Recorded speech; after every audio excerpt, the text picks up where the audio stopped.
Start game now.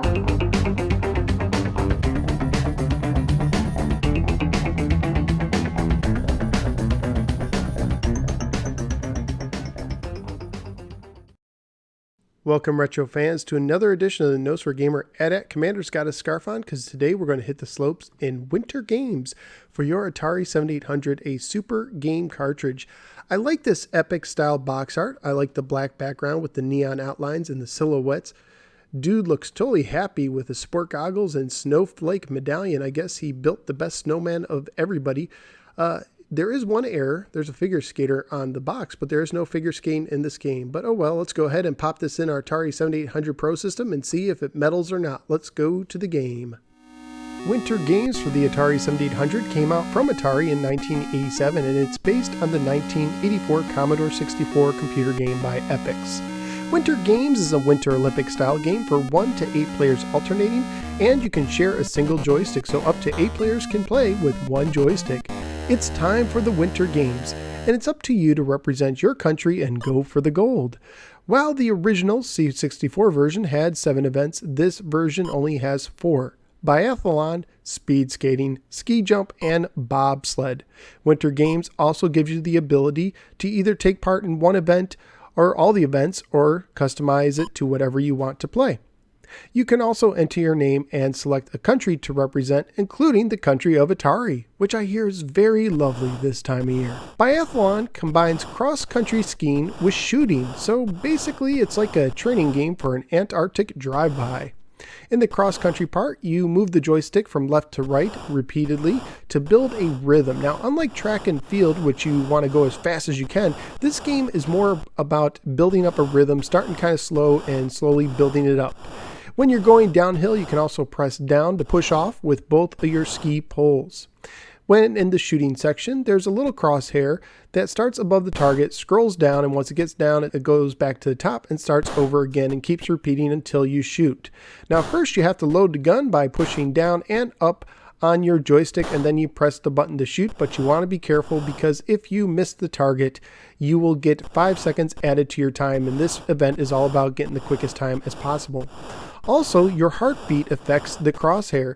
If your heartbeat is going rapidly because of how much effort you are putting in the cross-country skiing part, the crosshair will go quicker, but if you give yourself time to rest, it will slow down. Speed skating is next. You press the button to start, and then you just do a simple left to right rhythm where you start slow and build it up, similar to the cross-country skiing. Unfortunately, you will always race against a computer opponent. That really doesn't matter who wins, it's all about just your time. I really wish that you could have raced against a second player, but you know what, that's just how it is. In ski jump, you press the button to start going down the ramp. At the end of the ramp, you press it again to jump off. While in the air, you use your joystick pushing up, down, left, or right to correct any faults in your form, which will constantly happen before you land.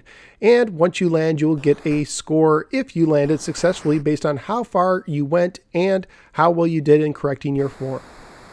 In bobsled, one of the most popular events in the Winter Games, it is very simple. All you do is get in your 2-man bobsled, and when you veer to one side, you press the joystick and hold in the opposite direction. It's incredibly simple and fun. Graphically speaking, even though there's a lot of white, I did like the graphics, especially the backgrounds. It reminded me a lot of computer games. The music has a nice opening theme at the beginning, and the sound effects serve their purpose, but I do miss the national anthems when selecting a country that did occur in some other versions of the game. And of course, this is a family-friendly game. On eBay, loose copies go for about $10 a piece, and that includes shipping. Complete copies go for $15, and new copies can go from $15 to $20. Overall, I really enjoyed Winter Games, especially the biathlon and the bobsled. Speed skating was probably the weakest event for me, and the ski jump was okay, but I like the ability that you can just pick up and play at any given time, and you can decide which events you want to take part in, and I have a lot of fun with that. And sometimes if you want to have fun, there was times when I was younger, I would actually input different names of various people, maybe fictional, maybe I could have He-Man versus G.I. Joe and see which one did better. So overall, I do recommend this game for Atari 7800 owners, but where would I rank it?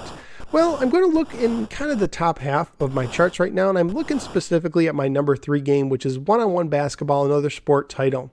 And I really like one-on-one basketball, but I really like the pick up and play ability. If I had just a few minutes to kill, I'd probably be more likely to pick up winter games than one-on-one, but there might be some days where I'd choose one-on-one over it. But for now, I'm going to put winter games in my new number 3 spot. So there you go, winter games. It's a solid game for the Atari 7800, and you can learn more about it on my podcast, the Atari 7800 Game by Game podcast, which you can find on iTunes.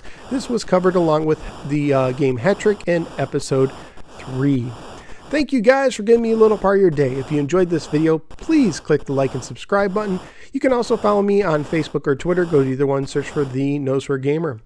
Wherever you are, thank you for giving me some time today, and I look forward to seeing you next time right here on the next episode of the Nosware Gamer. Take care, everyone, and stay warm.